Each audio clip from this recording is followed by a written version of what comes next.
So here it is. A lovely, Poinsettia. okay, a poinsettia plant. A poinsettia plant characteristic by its bracts. Now, now why is the term bracts used instead of leaves? See, I don't know why it says bracts. See, they're not exactly normal style leaves. As you can see, they're a little bit larger, and you see they're red. As it says here, poinsettia, the bracts, which are these right here. Sure.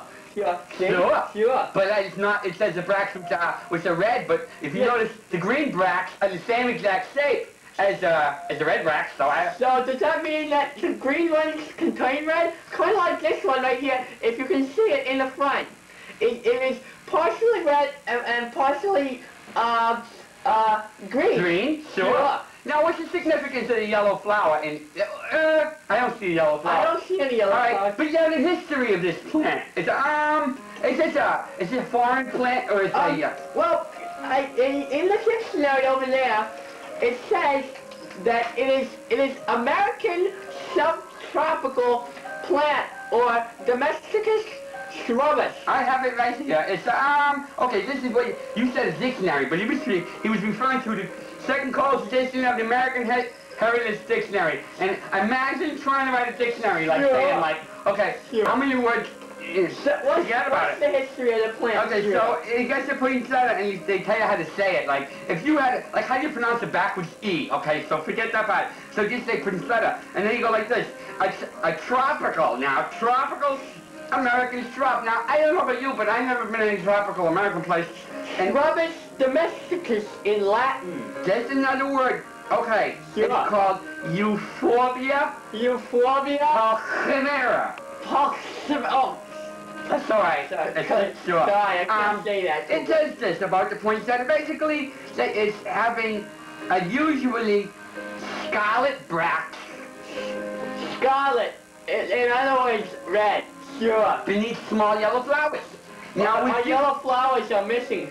Check. How do you suppose the poinsettia got his name? I don't know. How? There was a fella, all right? He was in he was probably in the woods, right? Because it's a shrub. Wait, this guy's name was... But if it's subtropical, there's no woods. It's just tropics with lots of bites. So, okay, here's a guy who got a vacation for nothing, probably, right? Sure. So his name is Joel R. Poinsettia. So they just added another T-I-A to his name?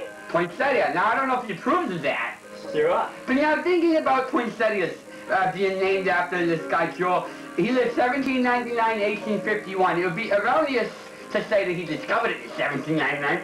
But because he was just born then. Just born. It would probably be erroneous to say he discovered it in 1851 because he was very sick.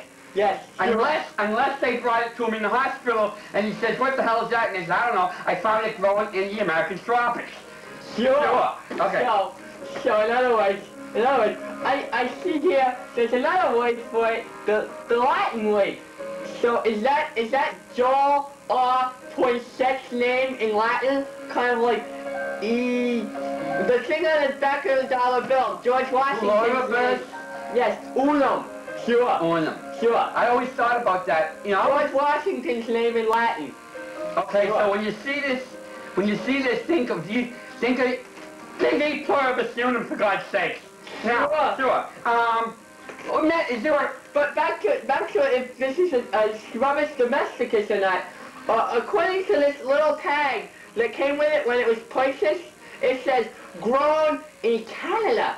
So does that mean it was illegally transported there and grown there or something? Sure.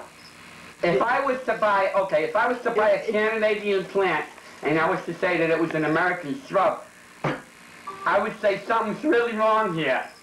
I think so, because this is an American tropical plant. It's not a Canadian a genus. Sure, Canadian purebred. Now, what about how you care for a plant like this? Well, according to this tag, it says how to grow. It comes with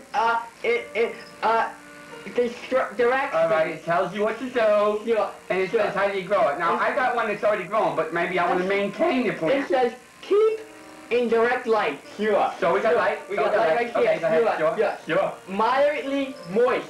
It must be kept wet. It's dry as hell, man. Listen, let's do this for the sake of our viewers that's at home. Let's have what do you call a watering. What do we call it? A watering of the shrub. A shrub watering. Sure. Okay. Would you like to water the shrub first? Sure. I shall apply a little liquid H. This is H2O. This is 8 ounces of water here. 8 ounces of H2O. Notice and 10-11 didn't say Canadian water. It's American tap water. That's right. Domesticus tapis Hs tuus Ois. Or named after John R. Water. He lived 1799 1851. Same time as Mr. Poinsettia. Coincidence? Maybe. I don't know. Sure. Sure. So here comes the application of water. Oh, look, the plant seems to be smiling. It's enjoying it. It's I can feel if I go like this, right? I don't have to look at it, right? And I say, hey, there's something there. What's this? I do it on this side, because I gotta figure. Equal applications? Would you drink out of one side of your mouth? No. No, because okay, so that would be kind of backwards. What's that? There's some water there. Now I'm gonna think about this for a second. If I got 2 ounces left, to start out with 8 ounces, 6 ounces of plant, 3 ounces on each side. Sure. Sure. So it says after keep moderately moist, dirt. It's okay, man. Sorry. Soil. Let's say soil, because dirt is soil. just dirt. Okay, soil, because this has the little white beads in it, which makes it humus. Okay, let's call it for the sake of argument, vermiculite. Now, I was thinking, if it's a medical application, but you must keep it in moderately warm temperatures. And what's the temperature you're supposed to have it at? As 65 through 70 degrees Fahrenheit.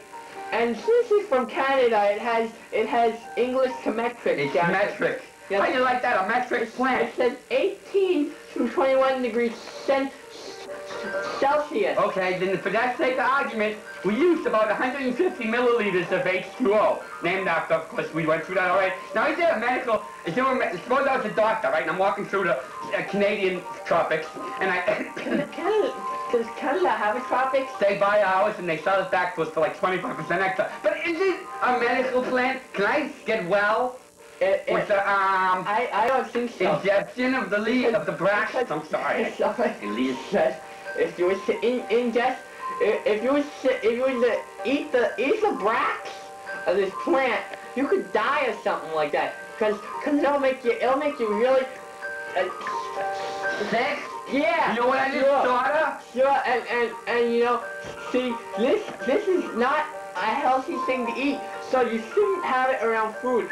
That's why we have plastic holly. This is plastic holly. To garnish our Christmas and holiday mealtime pleasures. You know, we shouldn't let the holiday season just pass us by. With all this talk about poinsettias and Canadian thievery and all, we shouldn't lose the Christmas spirit. Now, I was thinking, do you suppose that John R. Poinsett, 1799 to 1851, actually ate one of these brats? Sure, maybe that's why he died. I don't know. I didn't even know he was sick. Sure. Well, sure. Anyway, I think we've talked enough about the poinsettia. It's been very, I learned a lot. Very, sure. Educational. That's true. Education. What you got? So we're gonna go for now, and this is a poinsettia. Now, if you say goodbye to poinsettia, goodbye poinsettia. Say bye poinsettia, and so long, folks at home. Happy holidays. Sure.